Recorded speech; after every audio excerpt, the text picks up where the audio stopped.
This is What I Know to Be True So Far, the show that inspires you to awaken the magic within and step into your most authentic life. I'm Kerry-Ann McKenzie, a multi-passionate spiritual mentor, magic maker, nature energy alchemist, and creator of the Rebellion of Love. If you're ready to experience self-liberation and create a life entirely on your terms, this is the show for you. I'm so grateful to have you with me on this journey to awakening the magic within with what I know to be true so far.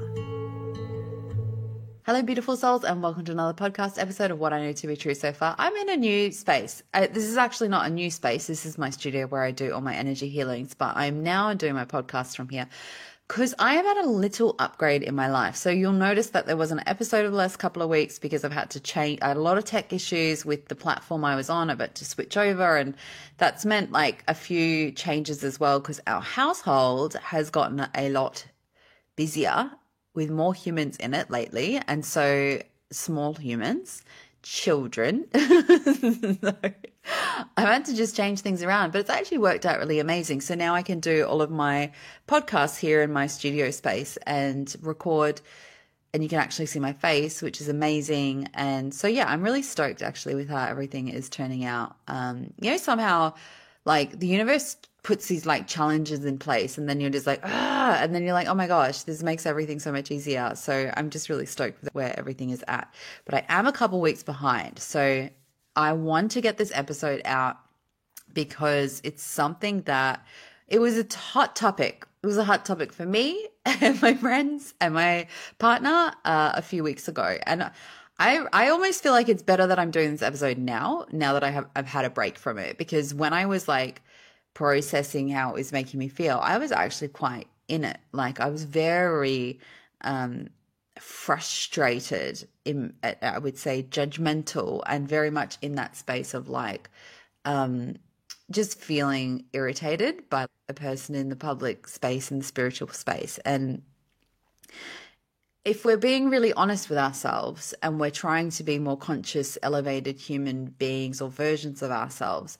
sometimes we just need to take a minute and take a step back from a situation and really ask ourselves that question. Like, if I was truly seeing this through the lens of love and compassion, what would I then want to choose to accept to see, right? And so I've done that process over the last couple of weeks, and it hasn't really changed a lot of what it brought up for me, but it has changed the level of emotions and the level of judgment that I did have on this person. And that person that I am talking about is Aubrey Marcus, and his coming out into the world as not a poly man, but coming out into the world as redefining sacred union. And anyone who knows what sacred union really truly is, and especially in the spiritual realm of what that truly means, will probably be quite irritated for someone who is trying to redefine that on their terms. And I wanted to do an episode all about that. And then I was like, actually, what is the core issue here? Like, what is the core frustration, or what is the core lesson that I can learn, that we can explore together, like that you can, have your input on? Like, what is that? And for me, and anyone who doesn't know the Aubrey Marcus story, he was poly, like an amazing lifestyle, if that's for you. And then he came out of being poly and into a committed relationship with a woman who was very clear, no poly, thank you. That's not for me. I'm not into it. And then he's shifted that relationship into not a poly relationship, but having a third member come into their sacred union, and they're not calling it poly and trying to redefine it as the new way of relationships, but also he's calling it like an extreme version of monogamy, but it's fucking not. I don't want to get into that because it just drives me crazy that someone who's in that space that has such a huge influence in the spiritual space can cause so much damage to all of the incredible people that have done so much work around owning their voice in a poly relationship, owning their voice in a monogamous relationship, to go and then push his agenda onto people and try to redefine things and get his his spiritual mentor to come on, who was, a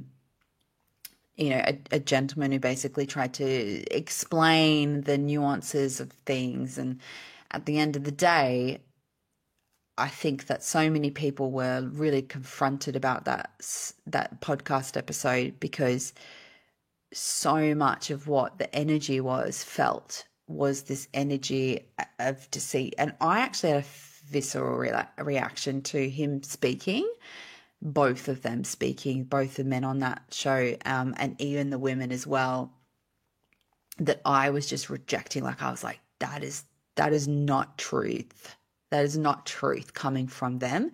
And I think that when you're a highly sensitive, intuitive, psychic type person, you pick up really easily on like the energy that is inauthentic. And it doesn't necessarily mean that person is like bad or a manipulator but you can just tell the subtlety of like, that's not their truth that they're speaking right now. And so I felt like what happened in that podcast was that they took something that's very sacred, which is the sacred union and the concept of that, which is a monogamist philosophy. And it's also the sacred union of like two, right? One and the other, the masculine, the feminine, the yin, the yang, like it's the two. It's not three, it's two. And then tried to like warp it and twist it to make it be like it's totally cool that this person made thousands and thousands of dollars on selling courses on sacred union, to then just flip it around and be poly but not call it poly and just try to call it a redefined monogamy. It's just fucking, none of it felt okay. And it pissed me off so much that someone who has so much authority in the spiritual space can just like make malleable like these concepts to suit their own fucking desires. And that is really what the core of this episode is about. Not to place judgment, although let me tell you, my ego is judging Aubrey Marcus, and I know that that's like, not an enlightened thing to do, but I'm not enlightened. I'm still a human. I still have all the human aspects. And I think that's the other thing that pissed me off about Aubrey Marcus thing, is it's fine to just be a human, but don't try to pretend like you're some highly enlightened being when you're making choices from your ego and your ego's desires and not from your soul's desires. And that is really the crux of what I've learned from delving into this with friends in the spiritual space and my partner and, like all of these things. I mean, I think it's just really important for everybody to learn this, because once you understand this about yourself too, you can then empower yourself to remove the ideas of perfection and shame and manipulating others to get on board with you, and all of these things that I think are really quite challenging when we're not owning where our desires come from. And so when we look at desires, and this is such an easy way to kind of look at things, like your soul is always desiring like a state. Your soul's never really desiring like a material thing. Like that's very much 3D. That's the very human experience. And like your soul is coming to this earth, coming to do the 3D game, this experiment, and like get all delicious in the manifestation of material things. Yes, but ultimately the soul does not need to acquire things. It doesn't need to acquire people, experiences, money, all these things. It doesn't need to acquire that in order to have what it desires, which is a state of being. And so your very human desires are what I call the ego desires. Now, ego desires are just as valuable and just as important as your soul desire while you're a human being. Like, otherwise, why did you come here and experience like pleasure, the touch of things, like taste? Like, why? Why do we come to this 3D place and play in the playground of 3D if we were not meant to have our ego desires also met, right? And I think that what's important to understand is this, the desires to have things from your ego, they are valid and I think they are important. And I think really the only responsibility that and this is very much my values, and it's not everyone's values, and you have to accept that and be okay with it. But my values is that my ego's desires cause harm to none. And that's very much a Greenwich approach as well. Because if you're a conscious being and you're practicing conscious creation and you're doing it through a place of integrity, ethics, and compassion, it's so important to really ask yourself, is this desire going to cause any harm to other people? And if it is, then you as a conscious being, you get to make that choice and that decision to go through with that thing. Now, whatever you manifest from your ego's desire will create some feelings, emotions, and things, but let me tell you, it'll never, ever, ever, ever, ever, ever, ever give you a state of being. It'll never give you that. That's what the soul desires are for. The ego desires are to fulfill your human delight, your human yumminess, your experience. So we also have ego desires that are very much linked to survival. We need to be able to put a roof over our head, to feed ourselves, to be able to care for ourselves, our family, our kids, all these things, right? These desires are so valid and so important and so essential to your human experience. And I don't want anyone to discredit desires that come from your ego. What I would like an invitation to come about from the Aubrey Marcus thing, I would like the invitation to be there to, though, acknowledge when you have a desire that comes from your ego. And that desire is not sugar-coated to be a soul's desire and masked to be some spiritual, enlightened elevation, because I feel like that's the problem in this industry, in the spiritual space, is that we're painting desires from our ego and we're like putting the cloak of spirituality over the top of it and then just fucking making excuses for really shitty behavior. And it's okay to have a very egoic desire, but fucking own it and don't try to project that as some spiritual desire, saying that it's part of your soul's purpose and God has asked you to do this thing, when really what's happening is you've slipped off the path of consciousness and now you're identifying with form and now you're identifying with your ego's desires and you're saying this thing has to happen in order for me to be able to expand, which is nonsense. You don't need any physical manifestation from your desire in order to expand as a soul in a human body having a human experience. That's nonsense.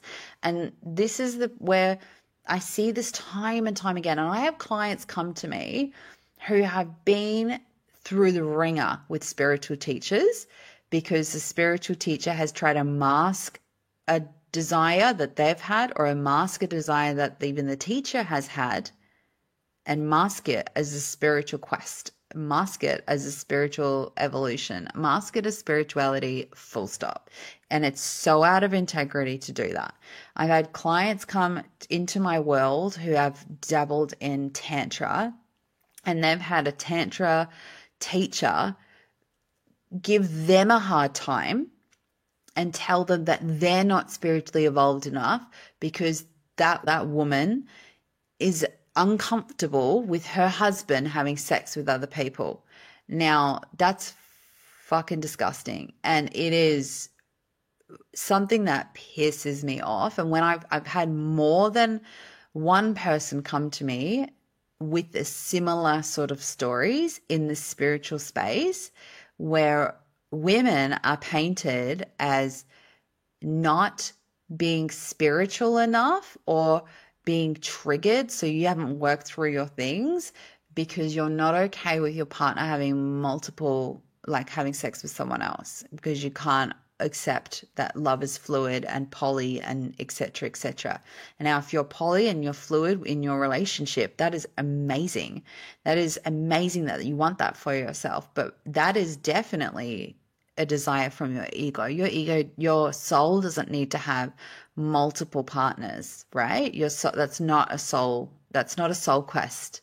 That is a very beautiful human experience. We get to experience a lot of different kinds of interactions with different people. It's not at all a soul desire. A soul desire does not require you to go and find someone else when you have committed wholeheartedly to a single individual.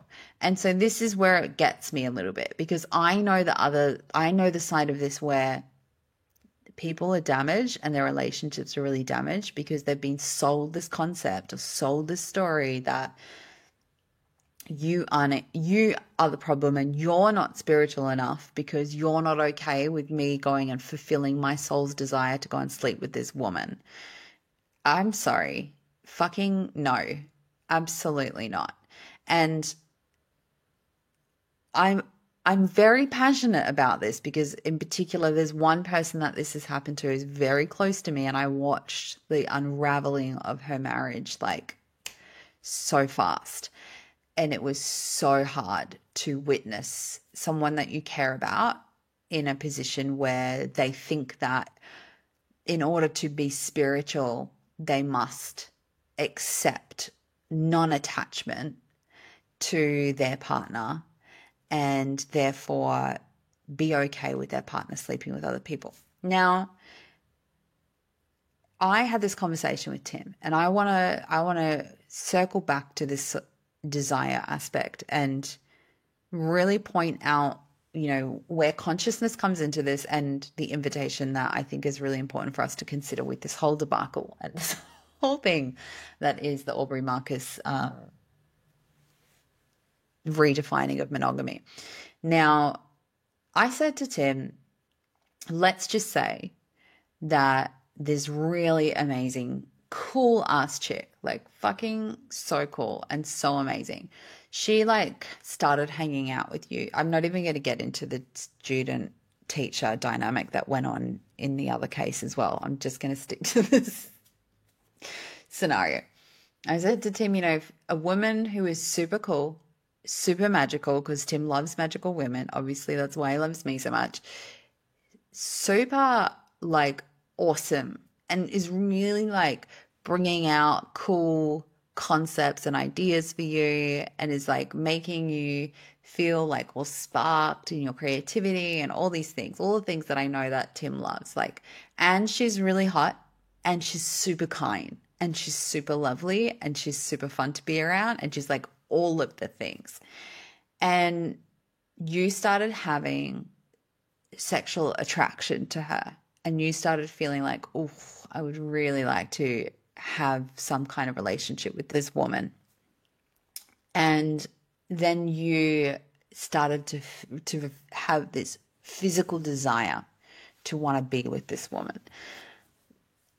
And I said to Tim, if you came to me and you said to me, I know that I made a commitment to you to have a monogamous relationship, and I know that you made it real clear to me that you didn't want to have a poly relationship, but I actually am having like very strong feelings for this other girl, and I would like to, and I should stop saying girl, it's just a habit of mine, I do apologize, for this other woman, and I would like to go and sleep with her, and I would actually like to explore what it might be like for us together to have a relationship. And I know that I promised you that I was going to be conscious, and I promised you that I was going to treat our relationship like a sacred union, and I was going to use this relationship as a catalyst to understand my ego and the desires that I have, and also my very, male part of my human existence, which does,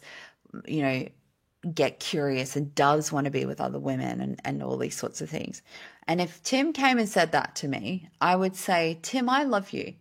But if you can know all of that and still and know what my choices are and still think that it's okay to do that, you can go and do that. You can go and sleep with that person and have any kind of relationship you want to have with that person. But I am a monogamist. I only want to have a relationship with you because I believe that everything we've built about our relationship the last 3 years, everything we've spoken about, everything that we have addressed has always led back to us not buying into our ego's desires and us developing our consciousness and understanding ourselves, our soul, and our ego so that we don't fall into traps where we head into a space that neither of us agreed upon having together. So you go and do that, but I'm going to choose to opt out of this relationship right now, and I'm not going to be having a relationship with you, even though I love you so much. And I'm going to leave it up to you to decide whether this desire that you're having from your ego is so important that you are willing to give up a relationship with me. And if it is, goodbye. Enjoy your life. I'm fucking out of here. And I said to Tim, that's honesty. That's integrity. That's you coming to me and telling me what it is that you want from your ego's perspective, and that you're not as enlightened as you thought you were, and that you want to act on your ego's desire, and me sticking to what I know is true for me and saying no thank you, and you going and doing that. And then Tim said to me, yeah, but that would never happen. And I said, okay, good. Tell me why that would never happen. And he said, because even if I met an amazing woman and she's like super cool and all the things you said and super creative and all these things and very attractive and all this and whatever, younger, I'm not even going to get into that with the Aubrey Marcus thing, younger, all of this. And I was feeling a sexual desire towards her. He said I would automatically come and within myself ask myself the question, is my ego's desire to have this fulfillment of pursuing this woman worth losing my soulmate for? Because that's what it's going to cost me if I cross the boundaries of my sacred union with my partner. And there's no way that I would ever do that. And I said, yeah, that's because you're a conscious man. And you can understand we're all going to have fucking ego desires that tell us we should go and sleep with other people. Absolutely. Like there is so many hot, young, amazing people on the planet. We think we're just going to be attracted to one. We think we're just going to like one of them. Like, no, of course it's enticing, but you made a fucking commitment to have a committed monogamous relationship. And therefore, if you are saying that you don't want to have a committed monogamous relationship, you are acting on your ego's desire to go and pursue this other thing, which you're allowed to do, but fucking own it and say that that's what it is, Aubrey Marcus. Like, don't say, you know what? Fucking God has put this woman in front of me because this is what me and my partner need in order for our souls to expand. And this is, a redefining of what a relationship means, because there's no way that we could ever have this kind of expansion as spiritual beings if it was just me and my partner. And I am just calling fucking bullshit on that, because throwing a spiritual cloak on this situation and calling it some enlightenment or an enlightened experience that's going to be great for you and Vailana and Alana is literally just so diminishing of everything that person has presented up until that point.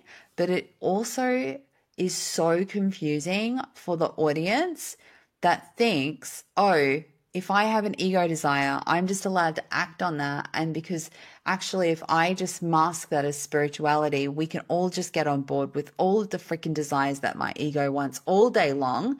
And we can just like call it spirituality and elevation and, evolving relationships or whatever they called it. I couldn't actually watch to the end. I had to turn it off halfway through because I was so sick. I was like, I can't. I just can't.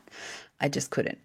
I'm so sorry. It is such a judgy thing to say. And if you know me, you will know that I never bring any of my judgments to the table. I'm not that way. I try very hard to not, verbalize, but sometimes things are so wrong that you just have to say something.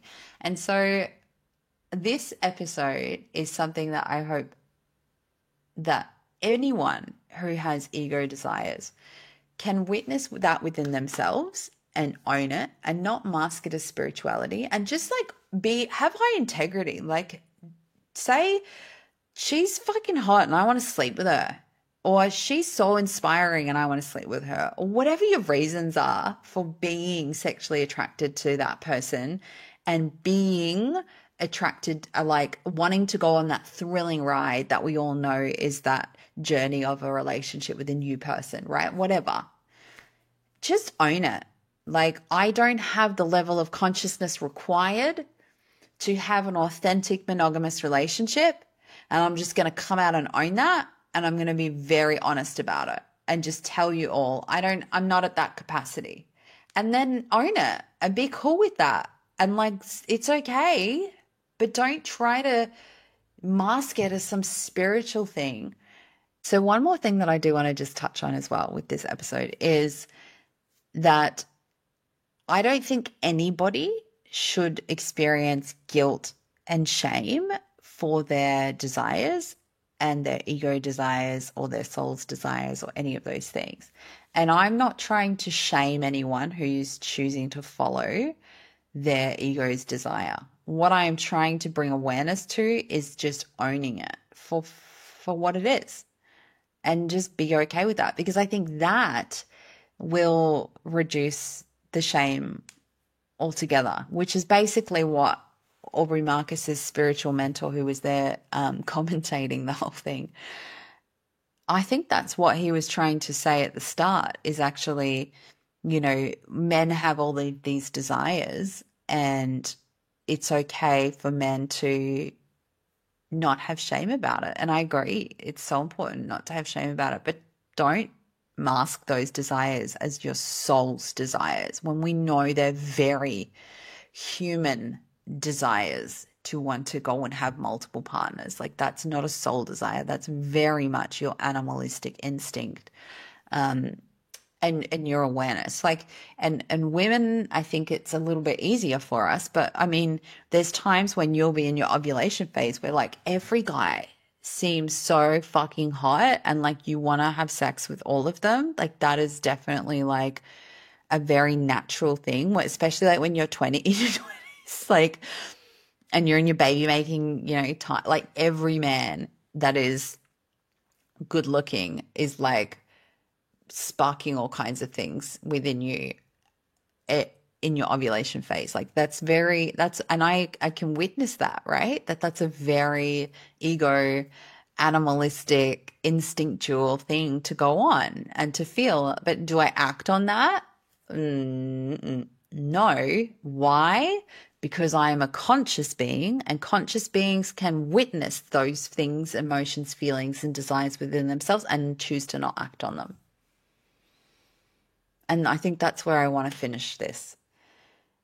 Are you using, or is anyone in your life using the mask or the cloak of spirituality to mask an ego desire and then trying to convince you to come on board with that as if it's some big spiritual expansion and quest? Because be freaking careful with those human beings, and be careful who you're learning from. If there are any human beings that's deciding to jump ship on anything and everything that they have believed in up until this point and teach you something new and mask it as spirituality. Be very mindful of that, because there's a lot of it that goes on in the world and it is questionable, very questionable, especially in the spiritual space. All right. A bit of a ranty episode. I promise I won't be so ranty in the future. That's not true. I feel like I am in my 40s now and I am getting more ranty and I'm having more opinions and I'm coming out with them. I will try to, however, make sure that I bring more love and compassion to as I express these different kinds of feelings and emotions in a public space, because I do think that's important as well. So this one was a little judgy, but it's something does every now and then just need to be said. And I feel like this was a very important one, especially it feels very close to my heart because I know so many beautiful, amazing people and couples who have been affected by this kind of spiritual cloaking of these kinds of scenarios and situations, and it hurts people. And I'm kind of out here making sure that less people get hurt, especially the most vulnerable people who are in the most vulnerable stages of their lives. And I do think most people who are on a healing and spiritual journey are at some point quite vulnerable. And I hate to see people being taken advantage of in that space, or having their reality warped and twisted by one very clever man who painted a very clever picture for everybody to believe. All right. See you in the next episode. Bye.